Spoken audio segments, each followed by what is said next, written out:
to talk to you about the vital importance of the words that we use. I know I've had previous videos that talk about this, but almost every day an example of this comes into my life, and I thought, you know what, that tells me I want to further talk about this because it is so very important, and I want to give a couple of examples of that today.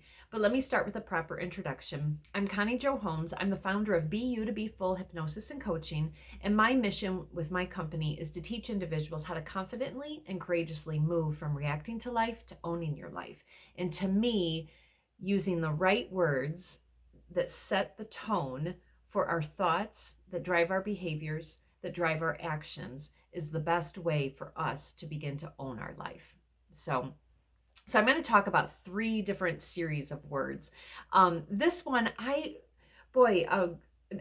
neighbor of mine that I used to work with, and we used to commute together, thank you, Sarah, taught me this, oh my gosh, probably about 15 years ago. She expressed the importance of using the word and the phrase, I get to versus I have to. And I'll never forget that moment in the car when she shared that with me. It was very, very powerful. And so here's an example of that. So you have 3 children and they're all school aged and they're all very busy with activities. And so, you can say, you're on the phone talking to your mom or something like that, and you can say, you know what, I have to go because I have to go get Charles from soccer. Versus saying, hey mom, I've got to go right now because I get to go get Charles from soccer practice. I know it's one word, I get to versus I have to, but hopefully just hearing that, you can hear the difference. I have to a lot of times implies something that maybe you don't want to do, that someone else is directing and guiding that. And so right there, you're coming from a point of being, I don't know, maybe almost behind or being driven to do that. Versus when you say, I get to go pick Charles up from soccer practice, you are taking control of that situation.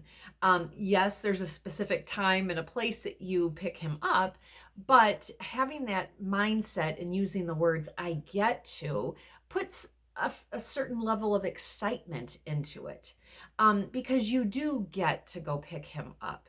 Because in a way of owning that is that, you can view that situation when you get to do something as an opportunity to, I always like to say, have that windshield time with somebody. You're confined in a closed space and, it's just a great opportunity to talk, even if it's for 5 minutes.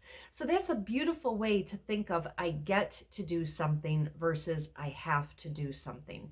Just if you close your eyes and say, I get to versus I have to, it really has a different meaning and feeling behind those 2 small phrases. So that's the first one I want to talk about. So then the second one I want to talk about, and I actually heard this one from John Asroff. I hope I'm saying his last name correctly. He's the one with Brainathon. I think he's the one that runs that. He tells a story about when he was like 18 years old or something like that. And he had this mentor that just saw something in him. And his mentor asked him, he said, are you interested or are you committed? And if you think about that, and his story, if I remember it correctly, was he was just at a really kind of a low point in his life, where he could have made that decision to, you know, be somebody or to really, have his life go in a totally different direction. And this guy saw that he had that potential. And so he asked him that key question, are you interested or are you committed? So think about that and think of those times in your life where you're interested or committed. If you're interested, it's like, oh yeah, I'm interested in, losing 10 pounds versus I'm committed to lose 10 pounds. Because if you're interested, yeah, I'll dabble in here because I'm interested. I'll just do this, and I probably won't do it consistent because I'm just interested. Versus if I am committed, it is all balls out, and that is what you're focused on. So again, a slight word choice, but a really good word choice. And then the other one is thinking of the phrase of, I will versus I want. And that's very similar to being committed versus interested. But if you think about it, like uh, I want to make $1 million this year. Well, who doesn't want to probably do that? Um, versus I will make $1 million this year. Just saying that word will is basically making a declaration. And, we know that making a declaration really puts some meat behind it and some momentum behind it. And you're declaring to yourself and maybe the universe, maybe, your family, your loved ones, that I will do this. And so that's where it's very similar to, being interested versus committed. I will do everything that it takes to reach this goal that I stated. Waking up early, working a little bit late, maybe saying no to some things that aren't moving me towards that goal. Those are all examples of being committed, but also stating that I will statement versus I want. Because when you say I want, and or if you're only interested, it's easy to be like, nah, I didn't do it. That's okay, because I only wanted it, but that's okay. I didn't get it. That's all right. Versus, no, I'm claiming this and I will have this. I'm committed to have this.